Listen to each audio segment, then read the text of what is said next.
Welcome to the Shellanomics podcast, your source for pure Teenage Mutant Ninja Turtles entertainment, presented by King Midas. Okay, guys, I know we're all a little sad. Splinter is gone, but fear not. TMNT Talks here with me again. We're going to finish up the Mirage Volume 4. We've got issues 11 through 32. So, Christian, I guess we'll just continue where we left off. Splinter is gone. Did you think that... we talked about this in the other episode, but I still can't believe he's gone, man. I know he was getting older, but what were your thoughts again on this? Yeah, I thought it was kind of somber. It's kind of it's hard to say, but it's kind of nice the way Splinter was gone. He was not in some kind of war. He was not fighting and something. No, he was at home, had a heart attack, and then he was gone. Totally natural cause. It felt, I don't know, it felt right. And back then I was like, did this really happen? I mean, Splinter was around for all this time. He was always there, and then he was gone. I never thought back then. I never thought that someone from the core group, the Turtles, Splinter, could really be gone. But here, they did it. Splinter deserved his peace, and now he's gone. And yeah, that's where we start with the next issue. Yeah, so feel free to bring us in for issue number 11. Yeah, issue number 11, as we said, it was after Splinter has died, and but it starts first off, the issue starts first off with some, in Central Park, and some kind of funky vampires attack people, and what does this mean? It's new storyline, weird, but then the main part of issue number 11 is about Splinter's funeral, and there's so many characters that come back to bid Splinter farewell. Of course, the Turtles, April and Casey, and so on and so forth. But also characters like Renette come in, and some Utroms, the Fugitoid, and even Leatherhead pays a short visit to say goodbye to Splinter. And it's really nice. It's really a quiet moment there, and Splinter gets like his his Viking funeral, where he's on the lake, and then he gets burned, he gets cremated, and yeah, it's really nice. I gotta say, it's really a wonderful goodbye. And yeah, that's the main part of issue number 11. But then at the end of issue number 11, we also see the Foot Ninjas fighting some kind of strange warrior that we don't know anything yet about. But yeah, another storyline coming right up. Yeah, pretty much. Feel free to get into it. We got a lot of comics here. Feel free to break in issue number 12, my dude. Yeah, so now the Turtles, the Turtles, they start once again, they're talking about the whole separation thing. Like, each turtle now gets his own adventure. Donatello is going with the Utroms to Venezuela because there are some strange going ons there. Leonardo meets with Karai, and Michelangelo goes to work for the Utroms as a guide to new aliens, to new creatures who come to Earth. And April also tries to find out more about her past, because if you remember, the Utroms found out that she is not the biological daughter of the parents that she thought she had, and she's not even the biological sister of Robin. So she wants to find out who is she, where does she come from. And then Raphael gets attacked by these strange vampires that we saw in the last issue, and yeah, gets into trouble too. So yeah, this is really the start of each character getting his own little adventure. So yeah, that's issue number 12.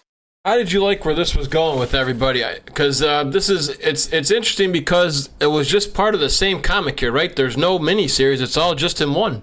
Yeah, exactly, yeah. We also had Tales of the TMNT Volume 2 that we already talked about on the side, like side stories.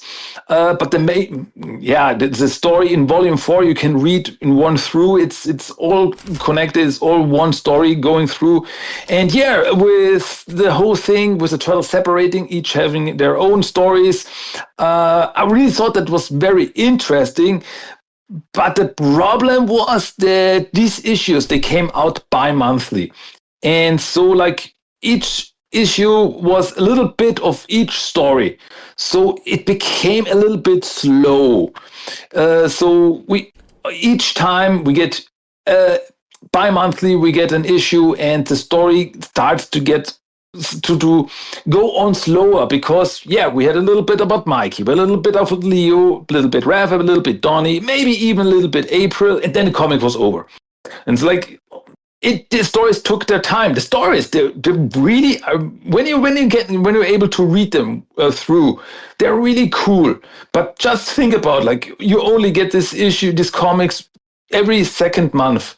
It's like, come on, I need more. Give me more. Give me more. It's like, the waiting game is the hardest game, you know? Yeah, well, like you say, compared to now, I mean, because now you have, like you say, plenty of healthy distractions. It's like, well, I want to wait for Casey Jones, but I guess I can read the Shredder or the Saturday Morning or the Power Ranger crossover or another crossover coming. So at least you have some comfort food while you're waiting. But back then, it was pretty much, that's all we had. So... oh boy. Well, as we break this down more and more, again, the artwork's really cool in these two. Feel free to talk us through the next one here. Issue number 13. As I said, Donatello and the Utroms are in Venezuela and they run into some weird wooden creature, some kind of alien-like creature. April, by the way, as she tries to find out more about her past, she sees an old film of her father drawing a picture of her as a baby. But that was before she was even born. So how was that possible? And I gotta say, this was one of the biggest mysteries back then. I was really like intrigued. Well, like, what does this mean? Where is this going? I'm a big fan of mysteries. As I said, Raph ran into some vampires and he was hurt by them. But he got rescued by the Fugitoid. And Michelangelo, as a guide for alien creatures, meets up with the Regenta as Derecodon princess. So Derecodon are like Triceraton-like creatures, but they're similar but not the same. They're the different race of aliens. And the Regenta, who is like this princess of them, and Mikey is responsible for her on Earth. And then we see that Raphael has started to transform into some kind of monster. He starts to get a second mutation, which has something to do with these vampire attacks. And that was issue number 13 of Volume 4. Yeah, it's almost like they're going back to that 1994, 1995 Ninja Turtles here. Raphael just getting this crazy look now. It's kind of the vibe I got. Remember when they had those... even they had like some goofy powers. I think there was one we talked about the 1987 cartoon where I think Leonardo like breathed fire out of his mouth like a dragon. I remember. I think they captured him. He like shot fire to free himself. So I don't know. It's the zombie thing. I guess is okay because again, it's like Turtles have been around for at the time 25 years. So they were 20 years. They were trying to do something new. What were your thoughts on this crazy like Angry's humongous Raph? Yeah, it as you said, it reminds me of the second mutation that the Turtles had in the 9th and 10th season. It was kind of like that, a secondary mutation, but Raph became like this angry monster, and I always liked that they called him Gamera because like Gamera, Raphael. It was funny, but it was. It was something new for the comics that didn't happen before, and once again, it's a mystery. Like, oh my God, what happened to Raph? What or who are these vampires that attacked Raph? What the hell is going on?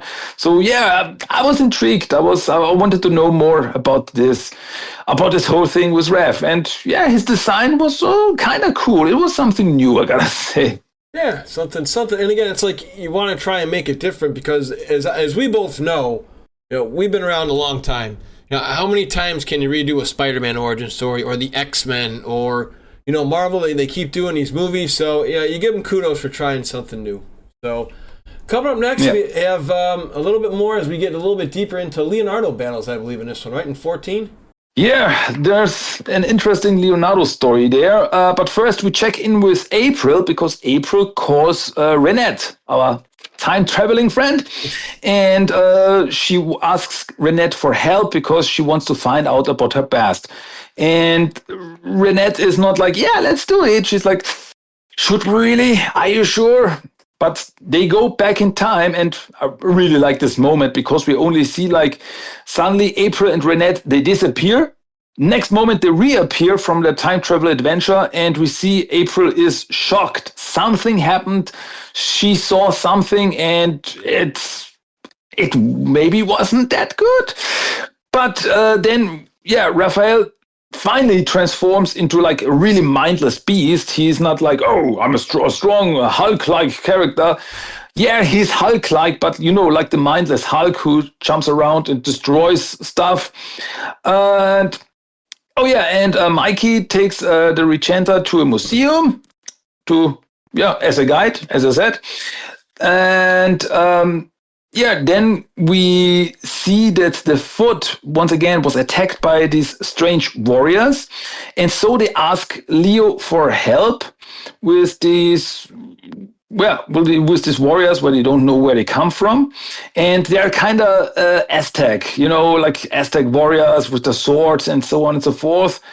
And as the Foot had a fight with them, one was dead, one was defeated, one of these warriors was defeated, and they found a coin on him, like a normal cent coin, like, But the weird thing is, that was back in 2004, so Bush was still president back then in the US, but on this coin, there is a picture of President Al Gore. So the first thing you think is multiverse. It's a multiverse story, but we don't know that yet. But still, that was a wacky cliffhanger back then. Yeah, I was like, wait a second. I'm reading this for the first time, doing this for the podcast, and it's like, wait a second, he didn't win. I was very, very, very interesting out here in the States. Just like I say, sometimes I don't know if they were trying to make it real life or whatnot, but I was like, I don't know if we needed that. It was kind of weird. But anyways, good job noting that, though, because, there's a lot of people. That's why we do these Shellanomics podcasts here on YouTube and Spotify, to give you guys an education in Ninja Turtles, as myself, as I continue to break down more and more comics with our good friend TMNT Talk. So coming up next, we get more and more funkier aliens. And actually, how did you like April's new look with the bald head? Because of the treatments, it was a little different for her too. Yeah, at first it was kind of unusual, but it had a reason that she had that.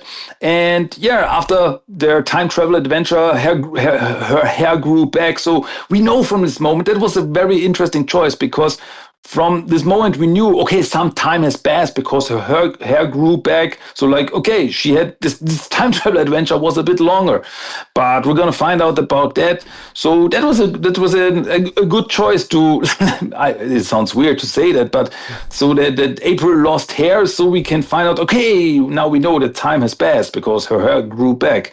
So that was.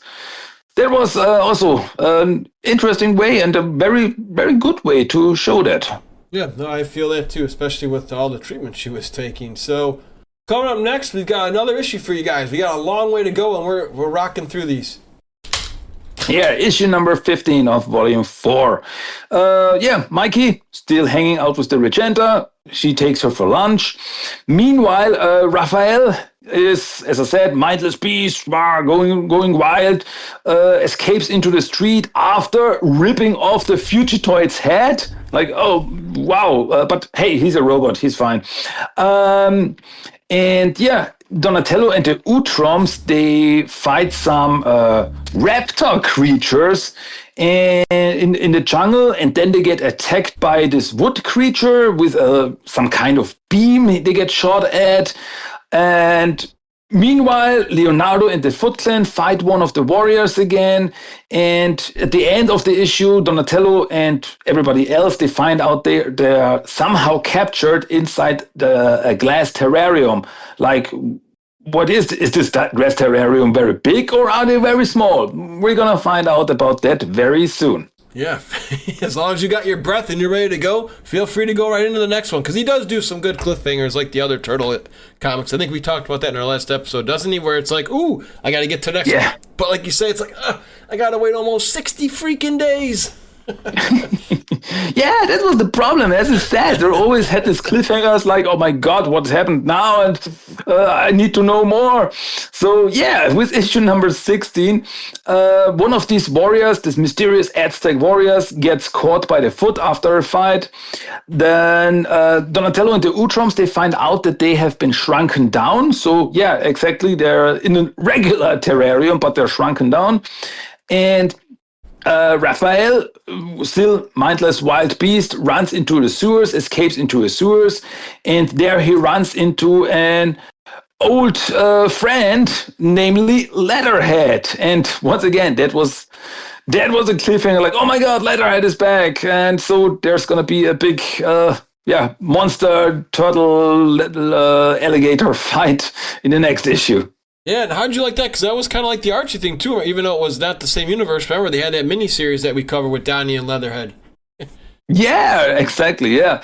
But here it's Raph and Leatherhead, and both are like now this big hulking reptilian creature. So, yeah, it's like Godzilla versus Gamera or something. Yeah, because, and they called him Gamera, that's right. That, like you say, you pointed that out, too, earlier. So, oh, yeah, well, feel free to take us into the next one. Yeah, Mikey takes the Regenta for some swimming, and Regenta gets caught in a fishing net, and so Mikey has to save her. Meanwhile, the Foot interrogates the mysterious warrior, and they find out that these warriors, whoever they are, they came to stop Karai from doing something, some kind of mystical stuff that she should not be doing. So, okay, what does this mean? And okay, then after that, he kills himself, so they don't find out anymore. So, still a mystery. And yeah, then we get the Raphael versus Leatherhead fight. It's like this big guys fighting each other, really wild, really crazy. And as you said, the art is really good. Jim Lawson is the artist, and I really like his stuff. And yeah, then as they back in Venezuela, we jump around a lot in the stories. Donatello fights a giant spider, which is actually a normal spider, but in Donatello's state, it's gigantic. And then the wood creature at the end of the issue, this mysterious wood creature approaches them, and he's like, hey, I think we have to talk. And once again, that was the end of issue number 17. And coming up next, it's his 20-year anniversary. This next one was done in December 2005 with a huge turtle on that cover. And wait a minute. Did I miss something? We're at issue number 18. Oh, no. Oh, yeah. Whoop. Oh, yeah. Hold on a second. That's right. No, my bad. Don't confuse me. No, yeah. Let's not play. Not going to quiz, my friend. My apologies. Feel free to do the next one. Because on issue number 18 on the cover, we have the Fugitoid. Yes, that's the one. Yes, hold on. Because he's getting repaired. So, as I said, he's a robot. He's fine. And Leonardo starts to investigate the whole mysterious Karai thing, and he finds some arcane books from the Foot. So she's somehow dabbling with mysterious arts, with magical arts or something. We don't know. And Raphael in his mutated form, he does not feel really good, and he starts to see Splinter's spirit, and that is able to calm him down. So to get his mind back from this mindless state. And as I said, Mikey meanwhile saves the Regenta from the fishing net, and she starts to get closer to him, like, hey, you're nice, you're cool. Because at first he was like this princess, like, you have to do whatever I say because I'm a princess. But now she realized, like, hey, maybe Mikey is a nice dude. And once again, at the end, we see that, as I said, this wood creature approaches Donatello and the others in Venezuela. And suddenly the front part of the wood creature opens up like an exosuit of the Utroms, and an Utrom inside comes out to greet them. And it's like, once again, what a twist. And yeah, we need more information, but that's where issue number 18 ends. Yeah, it seems like Mikey's going to be, it was, in the old cartoon was Raph and Mona Lisa in 2012, Raph and Mona Lisa. Here, Mikey's getting all the ladies in the comics from that one we covered last one, and now this one coming up. So, my apologies, folks. I went to the Tales of the Turtles and said, this is the one I wanted to bring up. Volume 4, number 19 came out in December 2004. That's the one we were trying to get at, because we're recording this in December. Yeah, exactly. Yeah, that was 21 years ago. Wow, how time flies. Yeah. So, back when we had no gray hairs. Oh, yeah, it's been a long time ago. Yeah. So, yeah, as I said, Mikey and the Regenta Sari, they got closer to each other, and then it's the next morning. They slept on the beach, and yeah, suddenly Sari has an egg next to her, and yeah, that pretty much confuses Mikey because like, whoa, how fast does this go?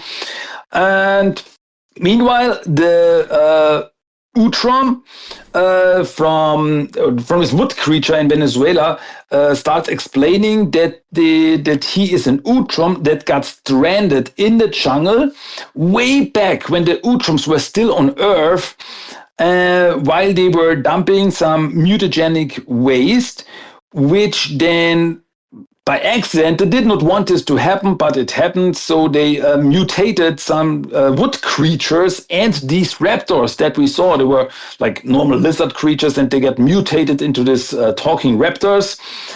So we now know where these creatures come from.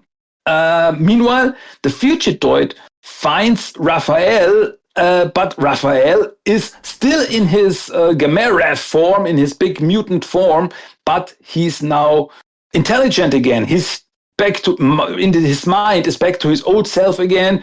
As I said, Splinter, like spirit, calmed him down. He's back to his normal self again. So good for that. And and while Leonardo asks Karai about the mysterious books, she's kind of acting strange, and but Leo does not know why. What does this mean? So yeah, they're keeping up this mystery. And meanwhile, April calls Casey because Casey has not seen April for a while, and he was starting to get worried. But April just tells Casey that she can't come home yet. She has to find herself first. So yeah, she's like, "Hey, I will call you, but for now, I have to do something else." And well, Casey is not happy about that. And that's where that issue ends. So this one, to me so far, and with the comics I've read with you, does this feel like the most soap opera oriented? Because it's like my grandma used to watch a lot when I would go to her house when we were kids, and it just seems like that because, like you said, every turtle has their own story. So it's like you tune into Raph, couple pages, then you go to Leo. Couple pages go to Mike. Couple pages go to Casey. And then Shadow gets involved too. So, did this one feel like soap opera to you when you were reading these? I see where you're coming from. Yeah, it's like that because with this, soap opera style, you always have this all these different characters all have their own stories, and we have this exactly the same thing here. I mean, with mutants, aliens, and ninjas. But still, it feels like, okay, we're going to find out this episode, we're going to find out a little bit about them, and a little bit about them, and a little bit of them, and sometimes the story connect, but it's exactly, I know exactly what you mean with this, because, we have all these stories, and it's kind of unusual, because most of the time, we have these stories, even like in volume 2 or volume 3 of the comics, where we had all these connected storylines, but most of the time the turtles were together, or at least most of the turtles were together for their adventure. But here we really get a new thing. And, I like it when they try something new. And here they did, like, give each turtle their own story for a while at least. And yeah, it's interesting. But yeah, I see where the soap opera feeling comes from. Yeah, and this is the one that it just felt to me because usually I'm used to the turtles either together or if they're separate, it's not for too long or it's just like a full, like, 4-page, like how we read those other tales and whatnot, like they have their own, like the mini-series, like with Leonardo, when he was drugged and stuff. But this one, it's like, nope, we're having them all here. And like you said earlier, it's just all in one read. So feel free to take us into the next issue here. Yeah, issue number 20. Well, the Racodon bodyguards of the Regenta find Mikey and her. And, well, they immediately attack Mikey and knock him out. So, yeah, that did not end well for Mikey. And at Donnie's place, the Raptors are back. And they're like, oh, that's going to be a problem. Meanwhile, Casey runs in the city of Springfield. He runs into a female nobody. And he's like, oh, my God, where does that come from? And it turns out that this is actually April. Because she tells Casey, like, oh, yeah, I took over the mantle of nobody because I feel like nobody. And Casey doesn't understand what this means. Not yet, at least. And meanwhile, Leo and Rev, they meet at the lair. So they're like, the story connects a little bit, at least. And at the end, we see that there's the Racodons and the Regenta, they're like, hey, we have to go back home. And they teleport away from Earth with a captured and knocked out Michelangelo. So they like kidnap him to their home place, and it's like, oh my God, that's bad. And yeah, that's a cliffhanger of issue number 20. Yeah, and that's how it works, because you can only touch on every story for about 3 to maybe 7 pages, and these issues were, I think most of them varied, right, Christian? They were like, some were 30, 35, some went to almost like 60, right? They kind of varied in length. Yeah, but I think they were like, the most of them were around 35, maybe 40 pages. But as you said, with all the storylines going on, each turtle only had time for a few pages. So yeah, that's the reason why it took so long for the stories to develop here. Yeah, that's kind of how I felt. So feel free to take us into the next one. Yeah, with Mikey doing his thing and Casey's trying to get some answers out of April. Again, every issue is loaded with a lot going on. Oh, yeah. Because now, poor Mikey, he wakes up, he is in a Styrakodon prison. And it's a real hellhole. It's horrible. He cannot get out of there.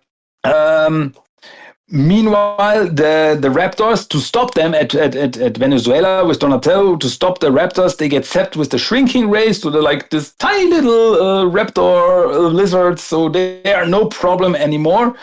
And it's like, okay, that problem is solved. So now everybody gets returned to normal size because, everybody was shrunken down. So yeah, everybody gets turned to normal size. So that adventure is over.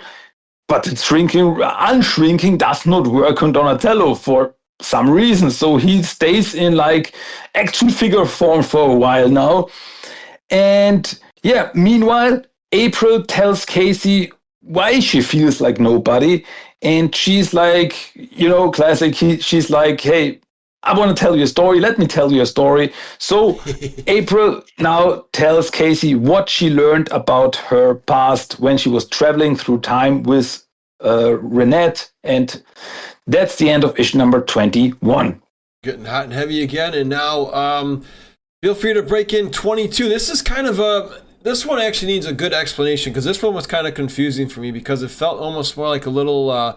just like a little back in time, almost like a flashback type ordeal. I remember this one with the crystal. I was like, wait, is this like the crystal that we talked about in the original Turtles? Feel free to break this one down in depth for us. Yeah, this is issue number 22. This was, I remember back then, it was like, hey, here we were going to find out about April's past. And as I said, April's mystery was one of the biggest mystery for me back then. And I was like, I need answers. And in issue number 22, we finally get the answers. We get the backstory. We find out what April found out when she was traveling with Renette. And one thing is that this issue is completely about April. So there are no stories about the turtles. The turtles are not even in this. It's all about April. And it's wild. It's really a wild issue because, yeah, April traveled back in time with Renette, and to not interfere with anyone, their minds get transferred into cockroach bodies, so they can crawl around the place, the apartment where April's parents lived, and nobody realizes that they are there. And we find out that April's father actually found the magic crystal, the same crystal from the Donatello micro series that Kirby was using. And he started drawing with them, just like Kirby did. And he brought like these creatures to life. And they already had Robin, April's older sister back then, but they wanted another baby. But April's mother could not have another baby, so they started thinking about, hey, if we can bring something to life with this crystal, maybe we can like create a baby for us. And they did this. But as it was with these creatures, after a while, the babies disappeared. They're like, whoop, and we're gone. Disappeared into thin air. And after some tries, and it was just wild to think about this, because if you remember, everything that disappeared that was created with the crystal gets transferred into this other dimension. So probably these babies, they were transferred into another dimension. And who knows, are they still there? Are they still living? We don't know anything about that. But April's father put all his love and all his hopes into one last drawing of a baby April, and that drawing never disappeared. And so this is the whole thing that we find out in this storyline, that April is actually no real human being, but she is a drawing that was brought to life and was able to grow up to become a real person. But she was created as a drawing. She was created artificial, and that was a wild twist. And yeah, I definitely did not see that one coming. Yeah, so what were your thoughts on that as well? I mean, it was very, very weird for me, but does it work with this story, having her not be human? It's kind of controversial, I gotta say, because April was always the normal one. April was always the normal human, the contact for the turtles to the outside world. I know we have Casey, but Casey is a vigilante himself. He's a wild guy. But April was like a mother, like a bigger sister to the turtles. And suddenly we find out that she is not normal herself, that she also has a wild and crazy backstory. And yeah, this whole thing turns April's life upside down. And for this, I thought it's like, okay, this is really interesting. So like, what's going to happen, April? What's going to happen to April now? What does she do with the life she has? And but on the other side, I totally understand when people say this, like, no, they don't like this at all because it changes April's character fundamentally. And I get that. But I gotta say, I compliment Peter Laird for trying this, to have this idea, because I never would have thought of this, to bring back the magic crystal, into this whole story. And it somehow blew my mind back then, because as I said, I did not expect this. And yeah, it's like, I get both sides. When someone says that it does not work for them at all because April was the only normal being in this whole crazy family, and they completely changed that. But it's at least interesting, and it's a twist that I just look forward to see where this now takes April, that she now knows this, because you know the whole thing. Like, okay, does it really matter where you come from, or is it more important what you do with the life you were giving? So this whole philosophical part there, I think you can really do something with that. So yeah, as I said, I get both sides here. And she's played around too, because remember, she has like Jean Grey psychic powers in the 2012 show. Remember, we covered those too. Yeah, exactly. Yeah, that was also a kind of twist back then. Yeah. So they do throw her around once in a while, I guess, like you say, just to shake things up. So anyways, though, coming up, we have a little bit more of Honey, I Shrunk the Donatello, and Mikey finds some old cool dude in his jail cell that he becomes buddies with. I don't know about buddies, but at least, chats with them. Yeah. In issue number 23, we see that Mini Donatello is building himself a robot body, like a mech body to walk around with. Meanwhile, Mikey is still in prison, but he befriends an old Triceraton called Azok, who is like this very old, very blind character, but he's like the only one who's nice to him in there. And meanwhile, April is ready to go on a road trip. So she says goodbyes to Casey and Shadow, because she's going on a road trip to find herself, to find more about herself, and to, now that she knows where she comes from, like find out what she's gonna do next. And that's issue 23. Yeah, and then now, actually, I want to ask you this, because I will be honest, when I was doing this for our show, I didn't do this.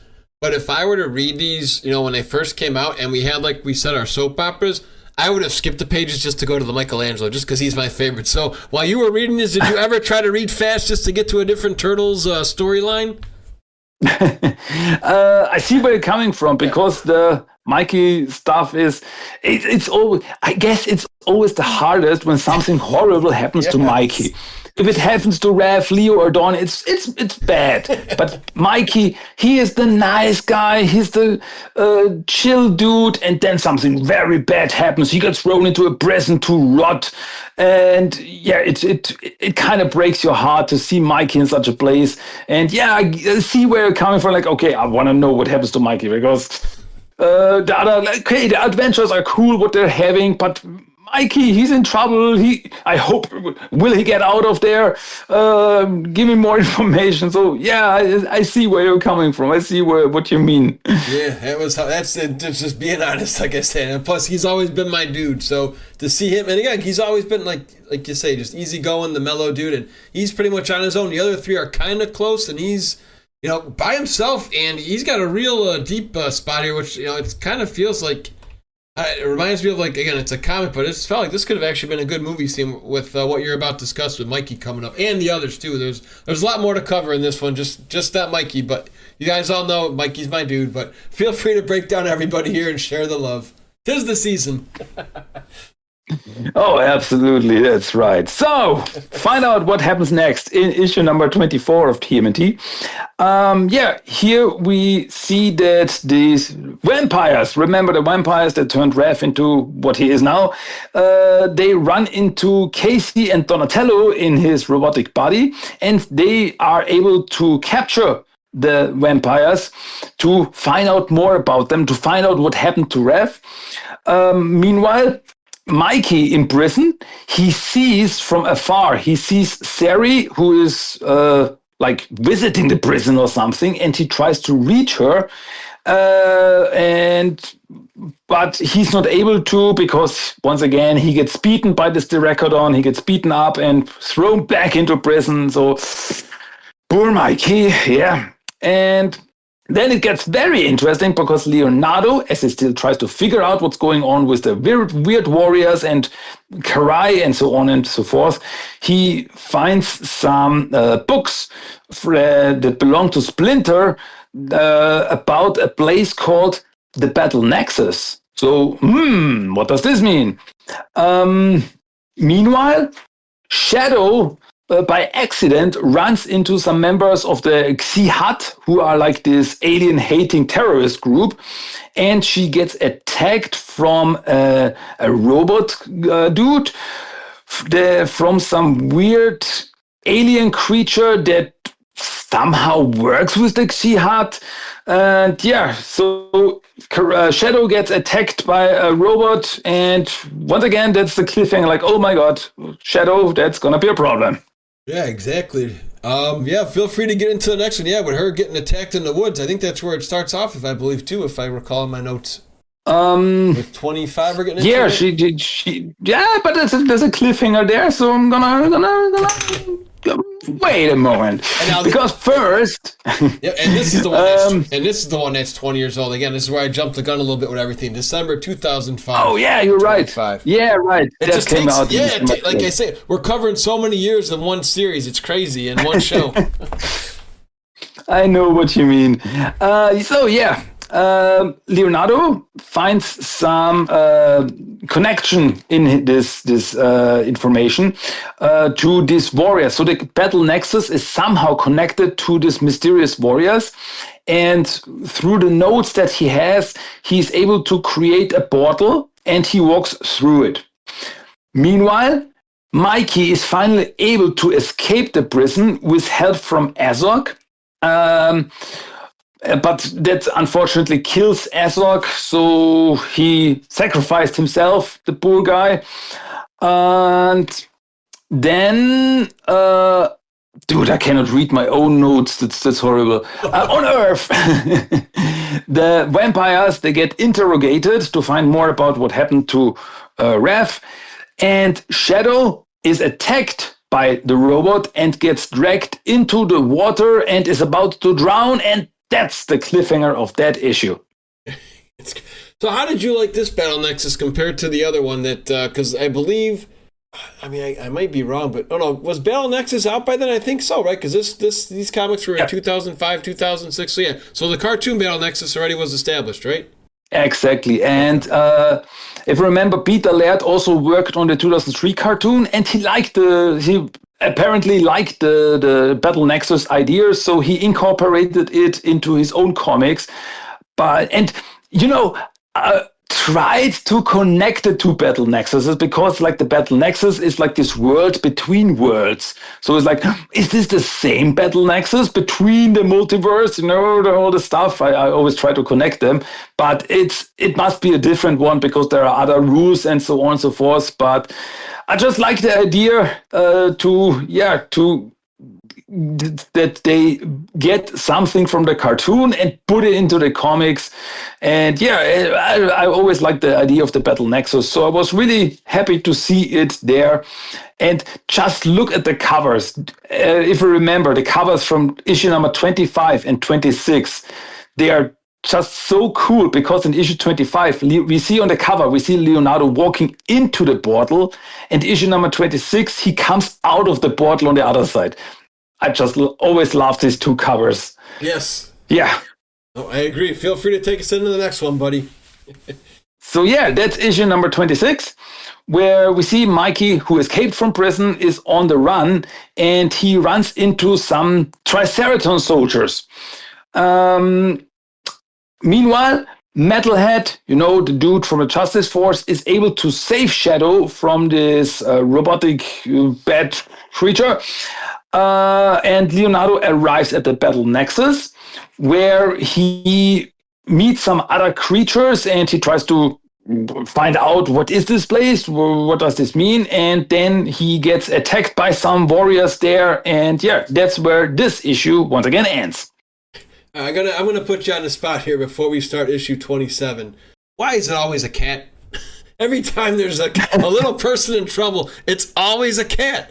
And it doesn't matter if it's the Turtleverse or anywhere. I mean, in the Turtleverse, we had, remember, Funny They Shrunk Michelangelo? He dealt with that gentleman who had all his little water, bathtub toys, and there was a cat chasing him. And now in this one, we're going to have Donatello getting chased. So why is it always a cat instead of a dog?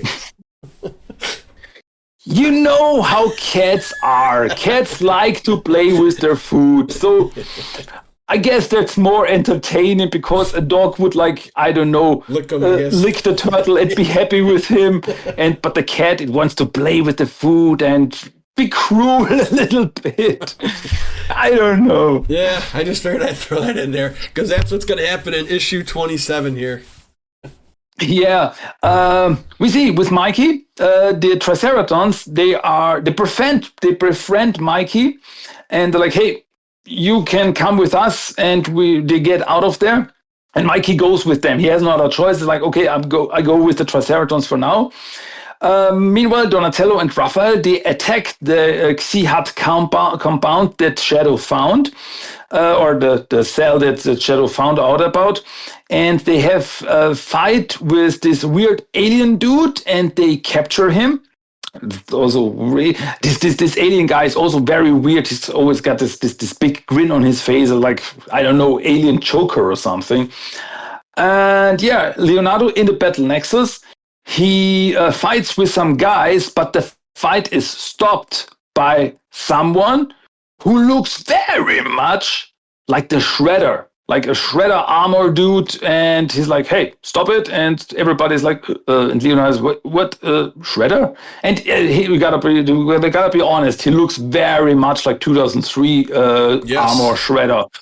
Yeah, and that was like, once again, very interesting. Yeah, that's pretty much where it ends, right? Just Shredder again. It's like, yeah. And I actually will give him kudos here. I like the timing of seeing Shredder. We're already really deep into this story without really having Shredder being mentioned. So I thought it was a nice plug to see what's up with this Shredder here, you know? Oh, yeah.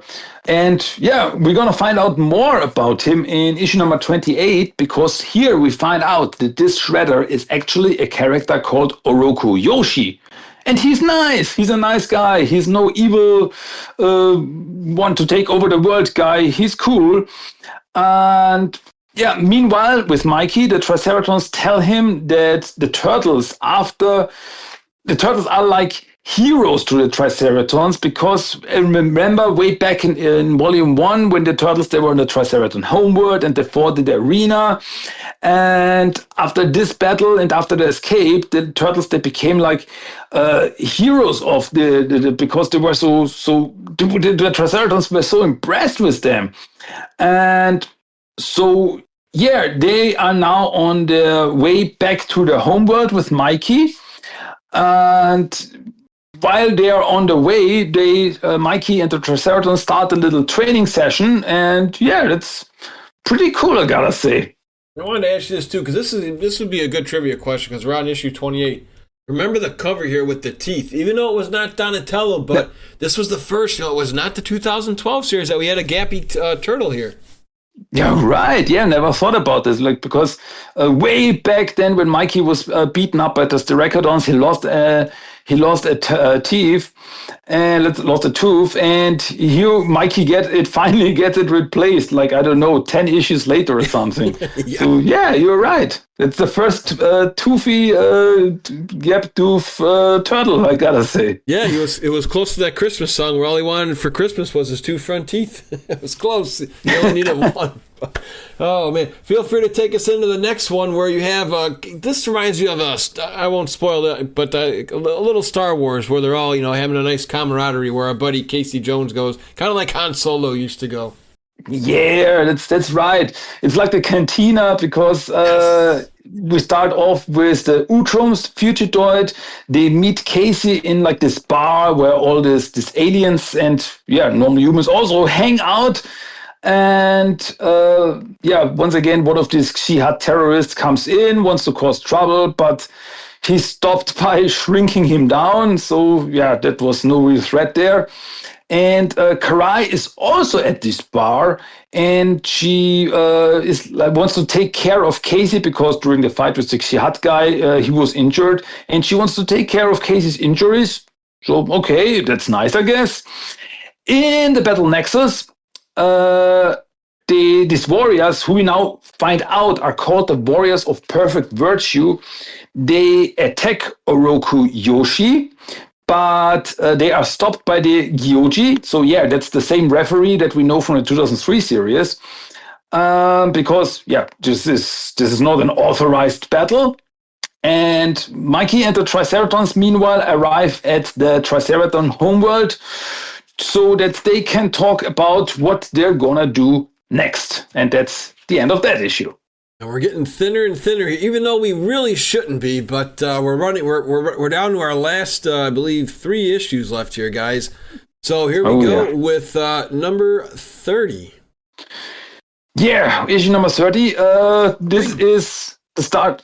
Big break in the action too. This is where it really takes a long time. I think that we almost was this like a full year, right? I think that we went from 2008 to 2009 with this break. Yeah. Okay. Issue number 29 came out in April of 2008, and number 30 came out in May 2009. But it only gets worse after that. Yeah. But yeah, issue number 30. Casey, after Karai said that she was going to take care of Casey's injuries, he suddenly wakes up at Karai's apartment and he doesn't remember what happened, which is never a good thing. Then he runs into, that was kind of weird, he runs into like this shark robot that Karai was training with in the pool. And yeah, but Karai is like, hey, don't worry about it. But it's funny that she doesn't tell Casey like what happened. She's like, I'm just gonna tease you a little bit there. Like, okay. Meanwhile, Mikey in space tells the Triceraton Council about what happened, how he got thrown into prison, and so on and so forth.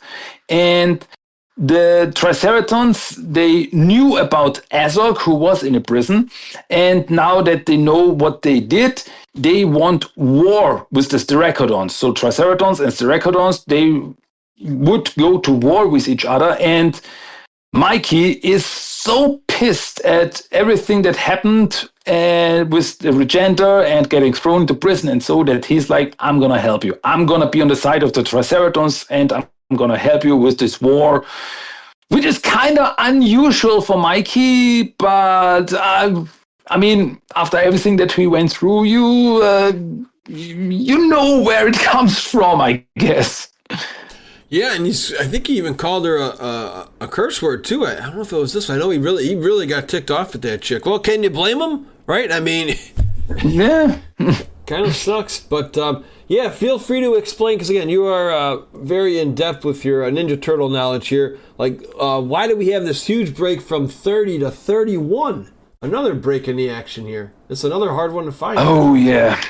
That was, how should I put it? As I remember, starting with issue number 29, the series became a limited series that were only like, I don't know, 1,000 copies were printed, and they was only sold through online shop by Peter Laird himself, because the series wasn't selling that well by that time. So he tried to minimize the costs to get some money out of it.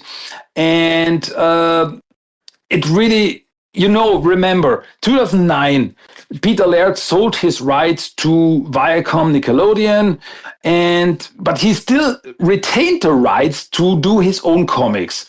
But by the time he was pretty burned out with the Turtles. So, but back then he still wanted to finish Volume 4. So that's what he did. But then he released issue number 31 online in 2010. And then he printed some copies in 2015. So actually 31 was the last issue that was printed, because it came out after 32, which came out in 2014. Kind of weird, kind of wacky. But yeah, that was Peter Laird really sold the rights, and he was like, I want to finish, but he couldn't get the energy up, I guess. He wasn't able to do it. He still had these 2 issues almost finished. So it's like, I'm going to put them out and I'm going to come back to the Turtles. Then, unfortunately, spoiler alert, so far he did not get there. So yeah, these 2 issues were on the back burner, but then he put them out after a long time. But these were, issue 31 and 32. These were the last 2 that we got so far. Yeah, it's a bit of a bummer, too, because, again, where the story was going, they were going to uncharted ground in regards to a lot of the Turtles, being on their own path. But, yeah, feel free, if you'd like, you can break down 31 and 32 together if you'd like. Alrighty, okay. Then start with 31. where the Triceratons attack a Styracoton planet with bombs, which is really wild. We're now in the middle of a war. Meanwhile, Donatello has some kind of strange dream where he's fighting like in this fantasy world against the Dark Master. And then he gets woken up because he gets a call from April. And she says that she will come home. She's now on her way back home, which is a good thing. And then at the bar, she has a fight with some bikers, which she beats up. It was like, okay. And then we see in the Battle Nexus, some mysterious robed person is getting informed that Leonardo has arrived at the Battle Nexus. And this mysterious person is apparently a Splinter, so some kind of multidimensional Splinter. And yeah, once again, that's the cliffhanger of issue 31, which brings us straight into issue number 32, the unfortunately final issue that we have for now of volume 4 of the Mirage comics, where we see April is driving home. She's on her way home.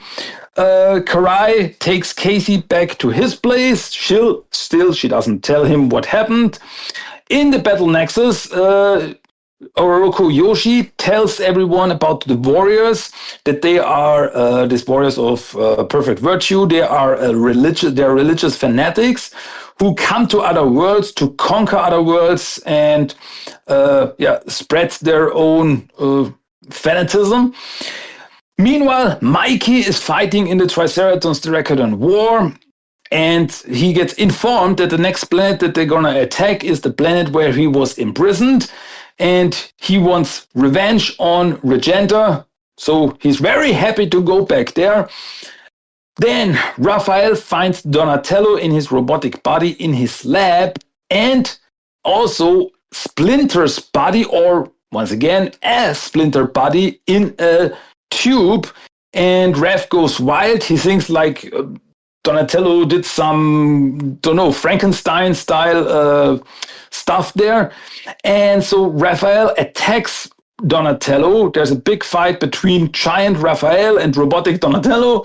And because of all the stress, suddenly Raphael demutates and turns back into his old normal Ninja Turtle self, because the vampire toxins apparently burned out. And then Donatello is able to explain to the normal Raphael that he cloned a mindless body of Splinter to find out what happened, or to find out who this Splinter was, because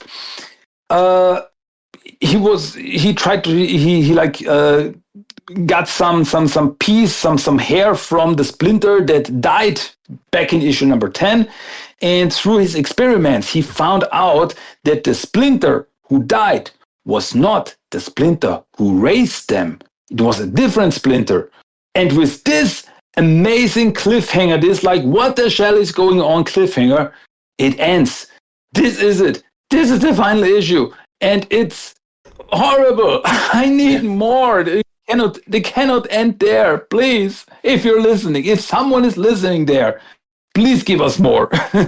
Yeah, so like what else was going again at this time? I didn't even know this series was still around. Like I recall buying the first, I want to say like 6 or 7, and I think I all the way up to like with that I think like maybe 6 or 7, like when they first came out. I was getting them all the time, and I think because of the bi-monthly, like I just I think I was like close to like ending high school, going to college, and I lost interest. But like a 5-year break for these two, and then to be done. So what else was going on? This was I think the Michael Bay movie was coming out right in 2014.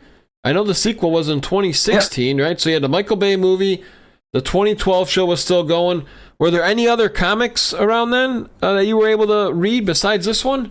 Yeah, I mean, when the last issues came out, 2014 or 2015, the IDW comics were already running for a while. Oh, so, okay. Maybe that's right. So that was also there. And as I said, these last 2 issues, Peter Laird had them. It was just finishing them, and then he put them out. And so far he did not come back to them. And I mean, by now Mirage Studios does not exist anymore. So I don't know if he will ever come back. All my hopes are on IDW, that they will do something with this, because you cannot let this be. This is the last Mirage comics. These are the last Mirage comics that came out, and this is where we end. This cannot be. This is just not right. We need more. We need a real finale of the Mirage series, of the Mirage comic saga.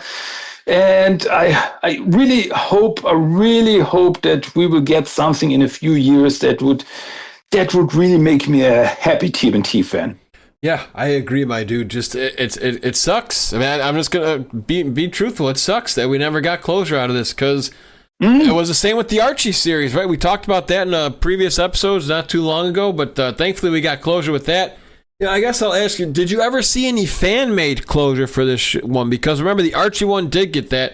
Has there been any, like, fan fiction? Nothing. Wow. No, not yet.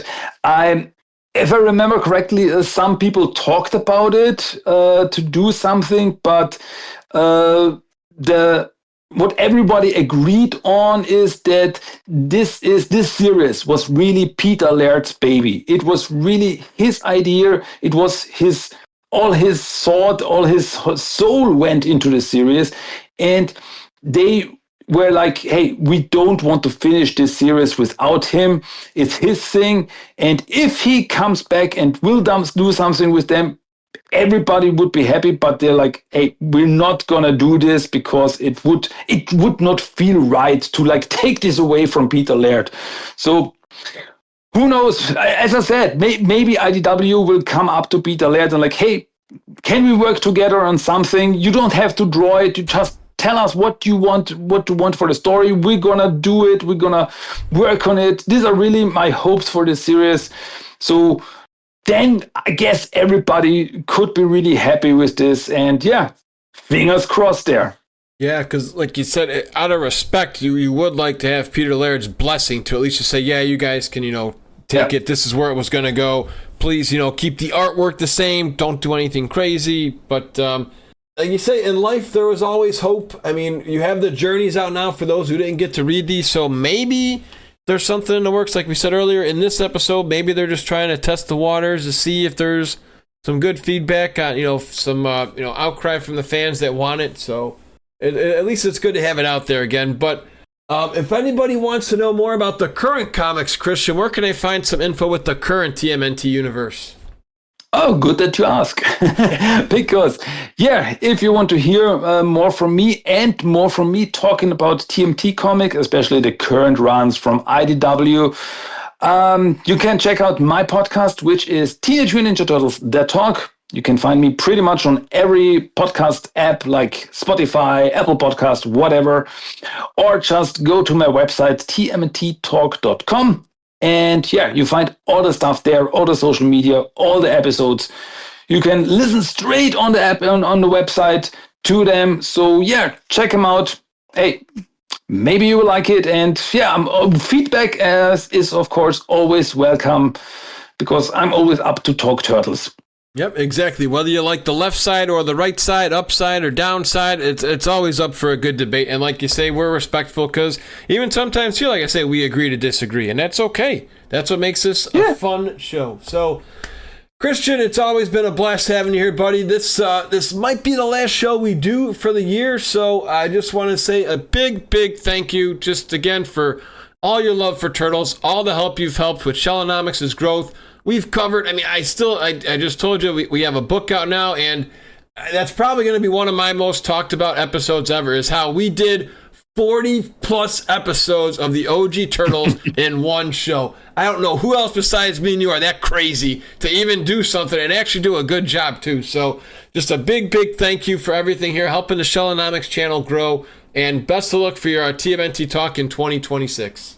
Amen. Thanks you for all the stuff you're doing. It's doing so much good stuff for the TMNT community and all the stuff you're doing and always reaching out to me. It's a pleasure. I'm always grateful to talk Turtles with you because it's just always a blast. And yeah, thanks for reaching out to me. Thanks for all the stuff you're doing. And hey, if you want me, I'm always back. I'm always back to talk Turtles. That's because that's what I do. That's why, like I tell you every week, I always try to send you to. It's like, just tell me to stop and I'll stop, but you haven't told me yet, so I'm just going to keep doing it. So, all right, my dude, have a great one, and like you say, until next time.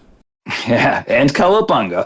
Another episode of Shellanomics is in the books. If you guys have not yet checked out all of our other amazing episodes, we've had amazing guests. We've talked about the 1987 cartoon, 2003 cartoon, Next Mutation, Coming Out of Their Shells, video games, the comics, crossover comics like Batman and the Power Rangers, and tons of amazing content with you guys, the fans. Be sure to stop by our YouTube channel, Spotify, and Twitch. And if you have somebody who'd like to be on the show, get in touch with us at kingmikedas@gmail.com. That's KINGMIKEDAS@gmail.com.